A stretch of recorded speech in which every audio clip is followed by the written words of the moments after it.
ಬೇಡಿಕೆಗಳ ಈಡೇರಿಕೆಗೆ ಆಗ್ರಹಿಸಿ ಇಂದು ಮುಷ್ಕರ ನಡೆಸಲು ನಿರ್ಧರಿಸಿದ್ದ ಸಾರಿಗೆ ಇಲಾಖೆಗೆ ಹೈಕೋರ್ಟ್ ಬಿಗ್ ಶಾಕ್ ನೀಡಿದೆ. ಸಾರಿಗೆ ಸಂಘಟನೆಗಳು ಸರ್ಕಾರದೊಂದಿಗೆ ಚರ್ಚೆ ನಡೆಸಲಿ, ಮುಷ್ಕರ ಮಾಡುವುದು ಬೇಡ ಎಂದು ನ್ಯಾಯಮೂರ್ತಿ ಸೂರಜ್ ಗೋವಿಂದರಾಜ್ ಹಾಗೂ ನ್ಯಾಯಮೂರ್ತಿ ಕೆ ಮನ್ಮಥರಾವ್ ಅವರ ನೇತೃತ್ವದ ಪೀಠವು ಆದೇಶ ಹೊರಡಿಸಿದ ಹಿನ್ನೆಲೆಯಲ್ಲಿ ಇಂದು ನಡೆಯಬೇಕಿದ್ದ ಸಾರಿಗೆ ನೌಕರರ ಮುಷ್ಕರ ರದ್ದಾಗಿದೆ. ಸಾರಿಗೆ ನೌಕರರು ಕರೆ ನೀಡಿರುವ ಮುಷ್ಕರ ಪ್ರಶ್ನಿಸಿ ಕೆಲಸದ ಮಹಿಳೆ ಮತ್ತು ಕಟ್ಟಡ ಕಾರ್ಮಿಕರೊಬ್ಬರು ಪಿಐಎಲ್ ಸಲ್ಲಿಕೆ ಮಾಡಿದರು. ಇವರ ಪರವಾಗಿ ವಕೀಲ ವಿಕ್ರಮ್ ಹುಯಿಲಗೊಳ ವಾದ ಮಂಡಿಸಿದ್ರು. ಈ ಅರ್ಜಿ ಕೈಗೆತ್ತಿಕೊಂಡ ರಾಜ್ಯ ಹೈಕೋರ್ಟ್ ಸರ್ಕಾರ ಹಾಗೂ ಸಾರಿಗೆ ಸಂಘಟನೆಗಳಿಗೆ ನೋಟಿಸ್ ಜಾರಿ ಮಾಡಿದೆ.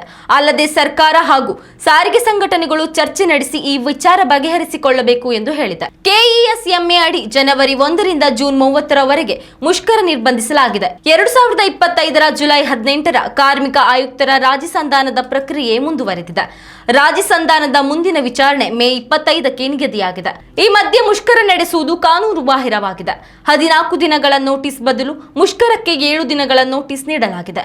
ಎಸ್ಎಸ್ಎಲ್ಸಿ ಪೂರಕ ಪರೀಕ್ಷೆಗಳು ನಡೆಯುತ್ತಿರುವ ಕಾರಣ ಮುಷ್ಕರ ನಡೆಸದಂತೆ ಸಾರಿಗೆ ಸಂಘಟನೆಗಳ ಬಳಿ ಮನವಿ ಮಾಡಲಾಗಿತ್ತು. ಆದರೆ ಸಾರಿಗೆ ಸಂಘಟನೆಗಳು ಇವೆಲ್ಲವನ್ನ ಮೀರಿ ಬಂದ್ಗೆ ಮುಂದಾದ ಹಿನ್ನೆಲೆಯಲ್ಲಿ ಹೈಕೋರ್ಟ್ ಖಡಕ್ ಆದೇಶ ನೀಡಿದೆ. ಉತ್ತಮ ಸಂಸ್ಕಾರಯುತ ಶಿಕ್ಷಣದೊಂದಿಗೆ VSS English medium CBSE school Udupi Muddur. ನರ್ಸರಿಯಿಂದ 10ನೇ ತರಗತಿವರೆಗೆ ಶಿಕ್ಷಣದ ಜೊತೆಗೆ 5ರಿಂದ 10ನೇ ತರಗತಿವರೆಗಿನ ವಿದ್ಯಾರ್ಥಿನಿಯರಿಗೆ ಉತ್ತಮ ಹಾಸ್ಟೆಲ್ ಸೌಲಭ್ಯವೂ ಇದೆ. ನಿಮ್ಮ ಮಕ್ಕಳ ಪ್ರವೇಶಾತಿಗಾಗಿ ಈ ಸಂಖ್ಯೆಗೆ ಕರೆ ಮಾಡಿ.